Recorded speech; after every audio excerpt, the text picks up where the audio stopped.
Good morning. This is Debra V. Wilson. It is Victoria Day here in Canada. It is the 21st of May 2018, Monday. The time is 900 hours and 33 minutes. On the 6th of January 2018, I did a podcast entitled Canada, Foreign Interference and National Security Modeling. Briefly, and I will repost that podcast along with this podcast. Briefly speaking, the podcast was about newcomers to Canada / immigrants with geopolitical challenges in their countries of birth following them to Canada, and how those immigrants dealt with that. One of the ways in which reaching out to Canada's security services and engagement with those security services, including the Canadian Security Intelligence Service, and addressing their problems now and also on Canadian soil. So, to say that again, immigrants with political challenges who are now in Canada, and those political challenges from their countries of birth have followed them to Canada. The topic is one of interest for me because I believe with the arrival of, on a regular basis, of people from various parts of the world presents wonderful opportunities for Canada, skill sets, new ways in which to engage with challenges and problems here in Canada, new fresh ways of innovation and helping to move the country further. There can be strength in diversity, but I also think it's realistic to say that some of us as newcomers here to Canada may bring with us political challenges, problems from our countries of birth. And the question, and what I was curious about when I posted this podcast in January of this year, was what that would look like from a civilian perspective and also for the state security services. How would that affect national security modeling? Please take a listen to that podcast and also reflect on, again, what it looks like for a national security model to have additional challenges to address. One of the things that I think is important when asking that question is to understand who and what CSIS is and how the organization sees self and how the organization conceptualizes its role and its responsibility to its employers, civil society. And I think one of the ways that you might get a better understanding of CSIS is to take a look at a podcast, listen at a podcast called The Intrepid. The Intrepid is a podcast that is done on a regular basis by Stephanie Carpin of Carleton University and Craig Forsey from the University of Ottawa. I will post the information. They have a Twitter account where they post on a regular basis, and the podcasts are usually around issues concerning Canadian national security law and policy. In particular, there's a podcast I'm going to include the link to, and that's a podcast that was done on the 11th, or posted on the 11th of May. It's with the director of CSIS, David Vigneault. It's very interesting. It's approximately an hour. Considering it is an intelligence agency, a spying agency, and by their very nature, they're covert, there is forthcoming, relatively speaking, as the director, Mr. Vigneault, can be, he is. it's very interesting to also take a listen in, in which to hear how the director of CSIS feels there should be, dare I say, more transparency, in quotes, 'cause it's all relative, it is a spying agency, and engagement with the public. Again, that's in quotes. Again, relatively speaking. I would ask you if take a listen to the podcast. It's just approximately an hour. It's fascinating. It gives you a better insight, I think, into a spying agency that many people within Canada and outside know very little about. So it's a chance and an opportunity to learn. This is Debra V. Wilson. It's Victoria Day. If you're in Canada and you have the day off, donate, give an hour of today to learning the ways in which this country's spying agency conceptualizes keeping you, us, safe. Thank you very much. Good afternoon. This is Debra V. Wilson. It is Saturday, the 6th of January 2018, and the time is 1600 hours and 53 minutes, and that's GMT minus 6. As you know, I'm looking at security models and how they're experienced by civil society. And I should say civil societies, and how those experiences impact the collective national security model for all of us. I've been focusing on 3 countries, and that's Canada, Israel, and the UK. I live in Canada, and I spent many 12 years of 12 years of activism around issues of national security, and before that, my activism was focused on women exclusively, women, and that would be straight women and women who occupy spaces that would be defined as queer. What I'm going to talk about today, the podcast, is I want to focus on an article I saw in the National Post, a newspaper here in Canada. And I'm going to read you a few lines and paragraphs from the article. The article starts with, my apologies, the article was written yesterday, the 5th of January, 2018. Don't step out of line. Confidential report reveals how Chinese officials harass activists in Canada. According to a confidential report submitted to the federal government earlier this year, not yet released to the public, it's just one example of a sweeping intimidation campaign by Chinese officials against activists here in Canada.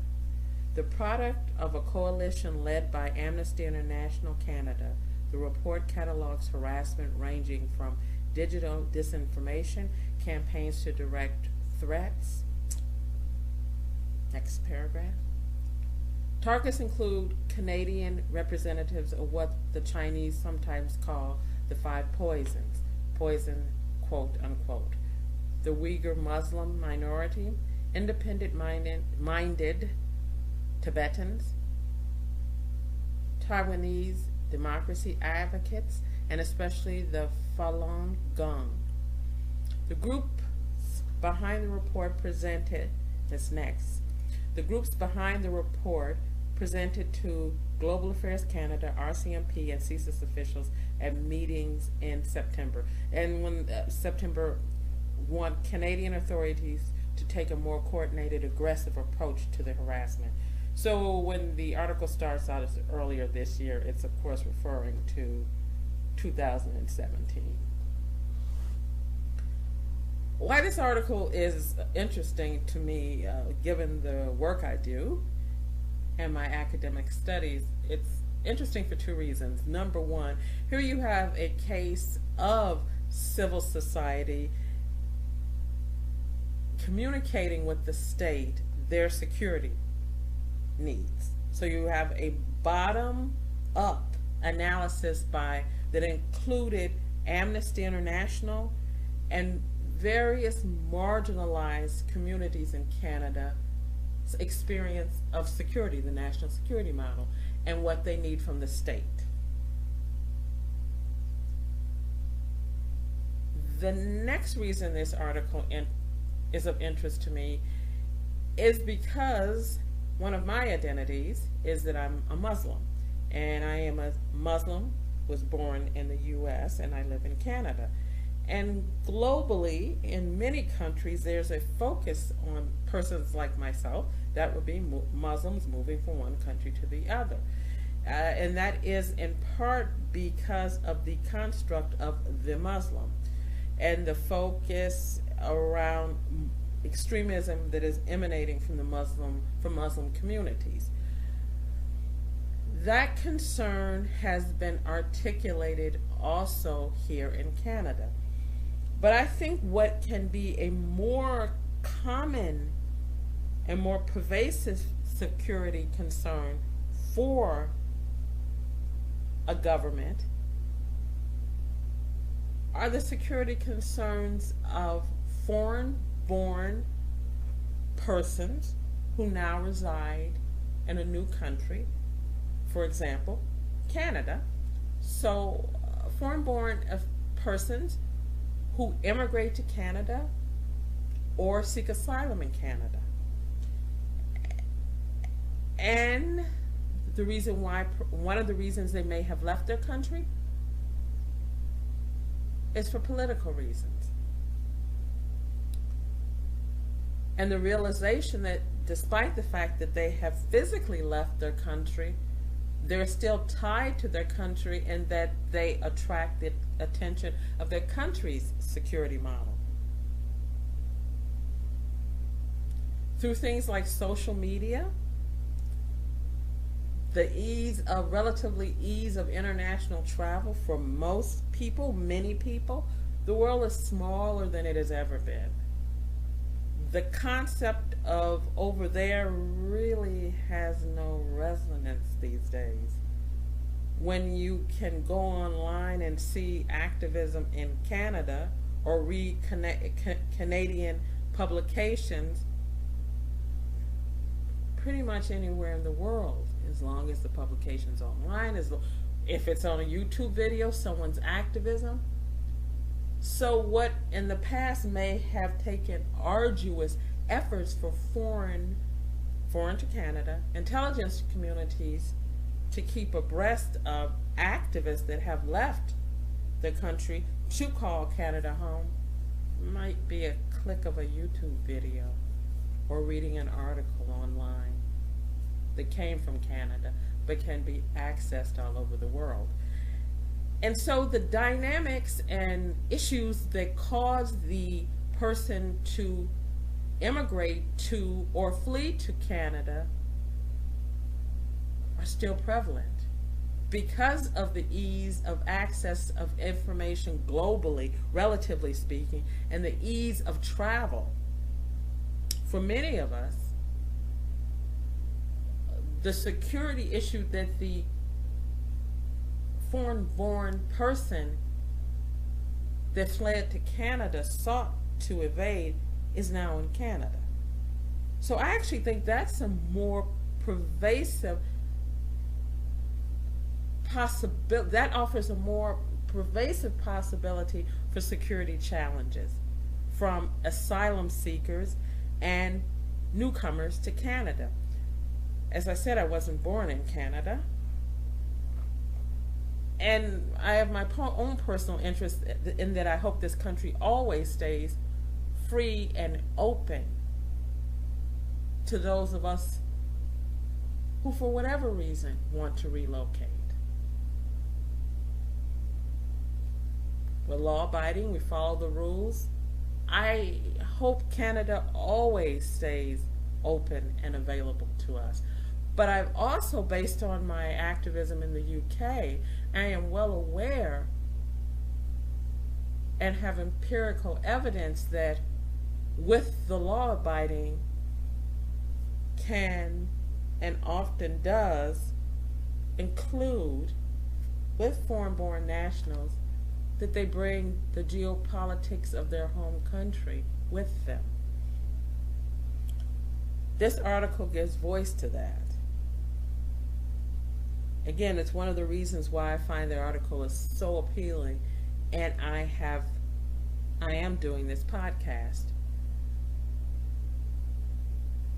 Another reason I'm doing this podcast is what I see as the reality of the situation from a security perspective here.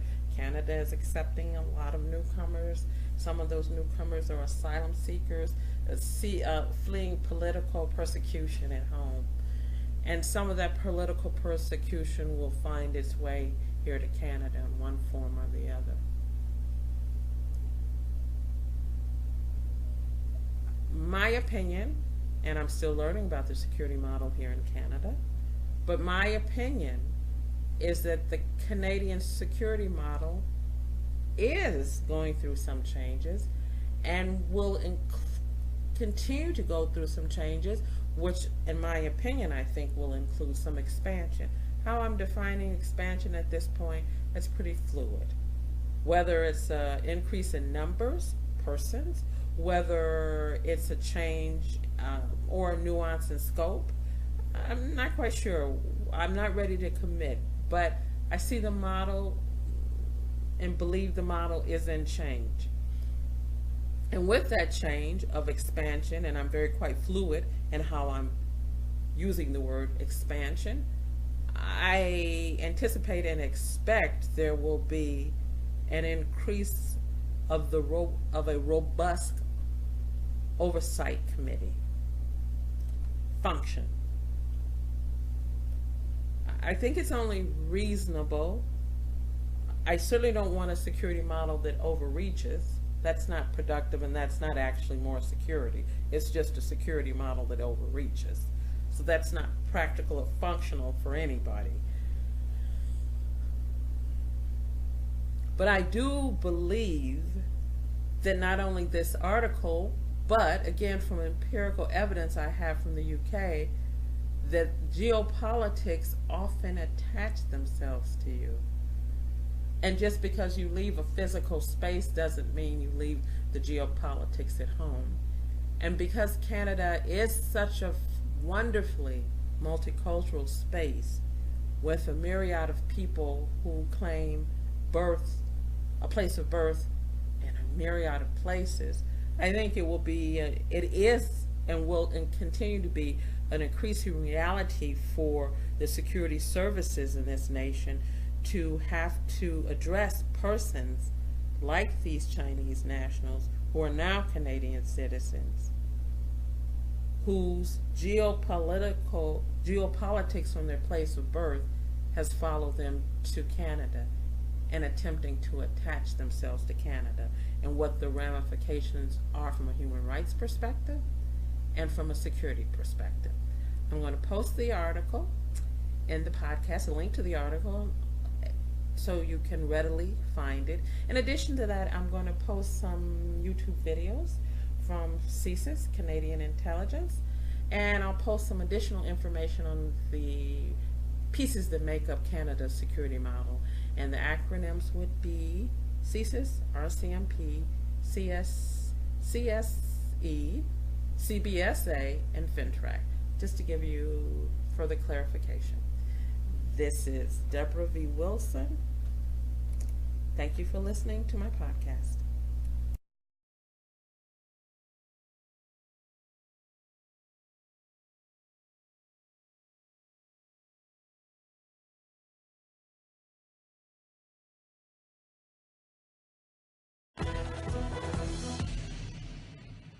Well, the interview itself is unprecedented, but what he said is even more astounding. The head of Canada's Security and Intelligence Service has divulged some shocking information to CBC News, revealing details about foreign government espionage right here on Canadian soil involving Canadian politicians. Richard Fadden made it clear CSIS is now keeping an eye on those politicians. It all came out during the extraordinary access CSIS gave to our former senior correspondent, Brian Stewart. Canada's Security Intelligence Service rarely talks publicly. When it does, people listen. In an exclusive interview with CBC, the CSIS director Richard Fadden exposed foreign penetration right into Canadian politics. We're in fact a bit worried in a couple of provinces. We have an indication that there's some political figures who have developed quite an attachment to foreign countries. Fadden's most startling revelation: cabinet ministers in 2 unnamed provinces are under control of foreign governments, what are in espionage circles called agents of influence or secret supporters. So, for that matter, are several members of BC municipal governments. A number of countries take the view that if they can develop influence with people relatively early in their careers, they'll follow them through. Before you know it, a country is providing them with money, there's some sort of covert guidance. At least 5 countries are surreptitiously recruiting future political prospects in universities. China the most aggressively, but Middle East countries as well. It's not clear how much the government has been told, but leading intelligence experts today were startled by Fadden's timing on the eve of the G20 summit. It is possible CSIS feels compelled by a sense of profound national danger. But very important principles of the rule of law and governance may have been compromised. So in that sense, I think CSIS may feel that it wants to let the public know, and indeed let those individuals and governments know that they're being scrutinized. It remains to be seen what government will do now to blunt a growing foreign influence it has yet to even acknowledge. This is pretty stunning stuff. Absolutely. The intelligence experts I talked today, they've never heard anything quite like this come out, and they're absolutely baffled to a certain extent, but think it must be because, again, CSIS is profoundly worried at the amount of infiltration there is in this country. All right. Brian will be back with his second night on CSIS a little later in the program, and then I'll ask Richard Fadden for more details about his candid remarks concerning foreign espionage in Canada. I think most Canadians would be stunned to hear that. What exactly are you suggesting there? I'm suggesting that at least one, possibly a couple of countries take a very, very long-range view of their efforts to influence Canada.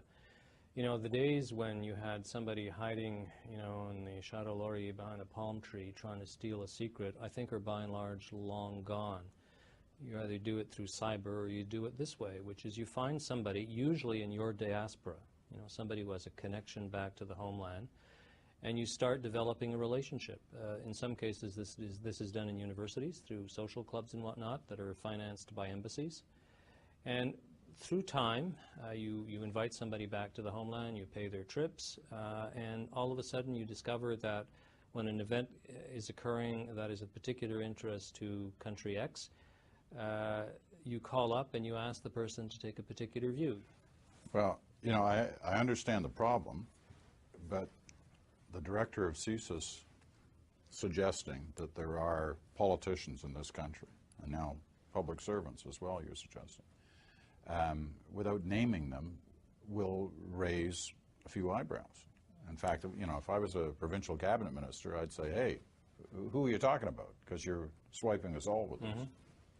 I think that's fair, and we just don't keep the information to ourselves. In the case of the couple of cabinet ministers, we're in the process of discussing with the centre how we're going to inform those provinces. The centre being? Sorry, the Privy Council Office, the Prime Minister's Department. Try and get a sense of how we would best let them know that there may be a problem. We'll do the same with the public servants. I'm making this comment because I think it's a real danger that people are be totally oblivious to this kind of issue. When you say, though, let's take the case of a provincial cabinet minister, that you felt that that person has become too close, one assumes that you must have been monitoring this person fairly closely. Well, I think that's a fair statement. I mean, under the law, we can monitor anyone. In the case of these individuals, it's developed over the years. They haven't really hidden their association, but what surprised us is that it's been so extensive over the years. And we're now seeing, in a couple of cases, indications that they are in fact shifting their public policies as a reflection of that involvement with that particular country. Now, you never named any countries here, but you seem to be, it sounds like China. Well, I'm not going to name any countries, but as I think I told Brian Stewart, there were a few stories in the media a couple of months ago, and I wouldn't say that those stories were entirely incorrect. And the country that you've mentioned, I believe, was mentioned in those stories. Well, our full interview with CSIS Director Richard Fadden is now on our website. Just go to cbc.ca/thenational. You'll also find Brian Stewart's exclusive look inside CSIS. And check out our blog called Working in Shadows. You'll get a sense of the restrictions the spy agency placed on our team while shooting this story.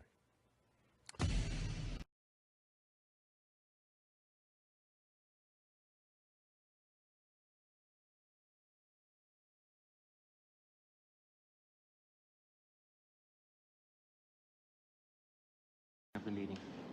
Thank you very much, Mr. Chairman. Let me start by introducing my two colleagues. On my left, I have Mr. Andy Ellis, who's the Assistant Director of Policy, and on my right, John Dunn, who is the Services Director General of Communications. I appreciate this opportunity to appear before the committee with a view to clarifying a number of issues that have arisen as a result of remarks I made during the CBC special on CSIS. I would propose to take a few minutes available to me to comment on the following. 1, CSIS's decision to be more open to the public. 2, the nature and scope of foreign interference in Canada. 3, an explanation of how I came to mention the possibility of 2 specific foreign interference cases. And 4, the extent to which anyone outside the service was aware of foreign interference in general and the 2 cases specifically. Let me start with why I believe Canadians should be more informed about the threats Canada faces. While the CSIS Act has set up a comprehensive package of accountability, oversight and control over CSIS involving the Minister, the Federal Court, the Security and Intelligence Review Committee and the Inspector General, its activities and especially the threats it must deal with are relatively little known. Or to the extent they are known, these threats and activities arise in the context of specific cases or inquiries where it is often difficult for the service to set out its perspective as the principal Canadian agency designated to protect the national security. With the exception of the horrific case of the Air India attack, a few other terrorist attacks, and some instances that were successfully prevented, for example, the Toronto 18, we have not seen much terrorism on Canadian soil. And we do not as a country often reflect on threats relative to espionage, terrorism, and foreign interference. I would argue it is good public policy for Canadians to be more attuned to the threats that the country faces. At this point, Mr. Chairman, I would like to take a moment and explain to the committee how the most controversial part of the recent interview came to be in the public domain.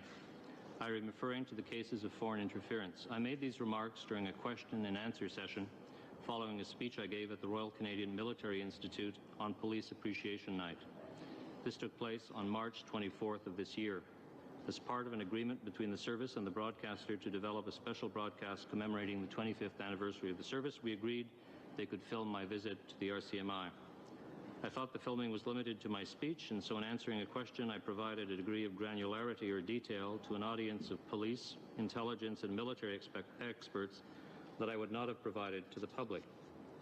Confronted by the broadcaster in late June with the substance of the remarks recorded 3 months earlier, I felt I had little choice but to address them in a forthright manner. I agreed that this was not the optimal way in which to have this matter raised in public and wished that it had turned out differently. Permettez-moi, Monsieur le Président, de soulever 2 points. Let me, Mr. Chair, make 2 points. My comments did not in any way endanger national security, and it was entirely by inattention on my part that the details were made public. I do not agree with all the criticism of these remarks, but I regret any distress I might have caused and would not provide such detail again. Having said this, I stand by my general message on foreign interference. It is a concern and a threat. It is more common here and elsewhere than many think, and it is desirable that this threat should be known and discussed. And indeed, as I will reference again later, this matter is not new and has been raised in many of our recent public reports available to all Canadians. As I mentioned a few moments ago, the examples I gave did not and do not today meet the criteria for us to consider them to constitute threats to the security of Canada. As such, they had not and have not been briefed to the Minister of Public Safety, although he is generally aware of foreign interference in Canada. The same applies to the Privy Council office. This question was the issue of foreign interference. Let me take a few minutes to discuss its nature, scope, and extent. Parliament clearly recognized the existence of this problem at the time the CSIS Act was passed in 1984. The CSIS has a clear mandate to investigate foreign interference as a potential threat to the security of Canada. I say potential because unlike cases of terrorism or espionage where the threat to national security is more immediate and where the ramifications can be extremely serious, for example, loss of life or loss of serious national secrets, foreign interference operates on a range of seriousness, and it is only the most serious cases which constitute clear threats to national security. I'll provide some examples in a couple of minutes. First, what is foreign interference? Simply put, it is an attempt by agents of a foreign state to influence the opinion, views, and decisions of Canadians with the aim to obtaining a political, policy, or economic advantage. The CSIS Act talks about the threat of foreign influenced activities as, quote, activities within or relating to Canada that are detrimental to the interest of Canada and are clandestine or deceptive or involve a threat to any person. This is, of course, a broad definition that can involve many facets of behavior, but it's important to note that for behavior to be considered as true foreign influence, it must be directed against the interests of Canada and must be deceptive in nature. It is also important to note that unlike terrorism or espionage that can result in more immediate damage to our national security, foreign influence is really more of a process of relationship building. This is not a simple binary black and white issue. We are dealing here with a spectrum of behavior by foreign entities that often start out innocently but later veer towards something that actually harms Canadian interests. This is a very subtle process.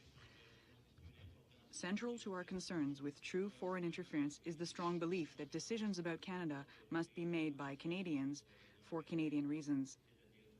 And that means by those whose loyalty is to Canada, whether they have been here for generations or have just received their citizenship last week.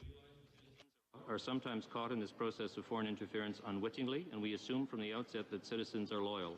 Our central concern is with what foreign powers are trying to do in Canada and why.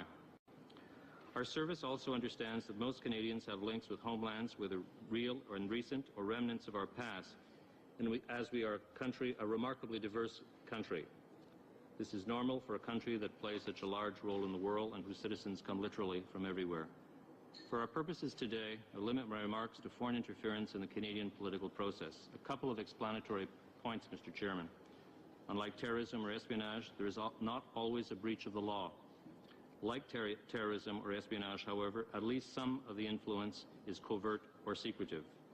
Unless the Canadian being influenced commits a specific violation of Canadian law, the issue of concerns to CSIS rather, is Canada's democratic process being affected secretly and by a foreign state. CSIS's objectives is threefold: to identify the foreign agent and to cause the influence to be stopped, to identify the person being influenced with a view to making the appropriate authorities aware, and 3, to generally protect Canadians from this sort of pressure. And 5, the persons being influenced are often Canadians with whom the foreign agent can relatively easily develop a relationship. Having set out the essential characteristics of foreign interference, let me try and illustrate the range of seriousness I mentioned earlier.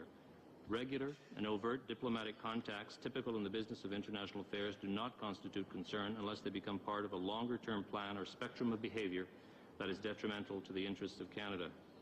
Let me skip through a range of intermediate examples and set out one at the other end of the spectrum. Thus, a case which would be of interest to CSIS would involve an agent of a foreign power providing a Canadian over months or years with various benefits which become increasingly significant yet less and less open over time. This relationship includes an extensive exchange of views, opinions, and information slanted toward what the foreign state is interested in. At some point, consciously or not, the Canadian's views are changed and he or she begins to push or advance them as his or her own, thus potentially affecting decisions with which he or she is involved. The very important point is that foreign interference is intrinsically objectionable to Canada, whether or not it succeeds in attaining the objective of the foreign state, because such activity becomes detrimental to the interests of Canada. J'aimerais vous rappeler les points suivants, Monsieur. In summary, I should like to leave you with the following points. National security is not always directly or immediately involved in cases of foreign interference. But where the possibility exists that there is harm to national security, and we have reason to suspect this is true, we must investigate. 2. CSIS's mandate is to protect Canadians and our democratic process from covert and deceptive influence. 3. The Canadians identified to be influenced can be anyone with the potential to affect decisions in a manner favorable to the foreign state. Which emerged during the CBC special, I'd like to make 3 additional points. There was and is no immediate threat to the national security, so we are taking the time to complete our analysis before reporting to government. 2, given this, there was and is no need to brief the minister until such time as CSIS has completed its analysis and discussed them interdepartmentally. And 3, only when these consultations are complete will the service brief the Minister of Public Security and make recommendations on how to proceed. Since the various media reports went to air, one aspect of the discussion of foreign interference that has surprised many in the security and intelligence community has been the general shock at the existence and extent of foreign interference in Canada and elsewhere. I would not wish to belabor the point, but as I indicated earlier, CSIS has been informing successive governments of the threat since its creation. Its last 5 annual reports have referred to it, and Parliament has annually granted funds for us to investigate foreign interference. It is a threat that is not unique to Canada. Our close allies are also targeted, and it is probably worth noting that our 2 review bodies have, over the years, regularly looked at and commented on our foreign interference investigation in the same manner that they review, for example, our terrorism case. Mr. Chairman, let me conclude by summarizing a few of the points I've tried to make this morning. 1, we do believe there is merit in Canadians being more informed about the threats to our national security. 2, foreign interference, as set out in the CSIS Act, is a threat in Canada and a threat which I believe of which Canadians should be aware. 3, CSIS's principal interest in foreign interference is protecting Canadians in Canada against the efforts of foreign powers. 4, anyone can be the subject of foreign influence, and often initially they are unwillingly or unwittingly so. 5, foreign influence is not always a direct or obvious threat to national security, but rather a process that, over time, can covertly influence our democratic processes. 6, in respect of the 2 examples I gave, neither my minister nor the Privy Council Office was briefed on the cases, although they are generally aware of the threat of foreign interference. Mr. Chairman, I hope these remarks have been helpful. They have been drawn together on the basis of public and parliamentary comment, but I should be pleased to try and answer questions on any other matter. Thank you, Mr. Chairman. Thank you, Mr. Fadden.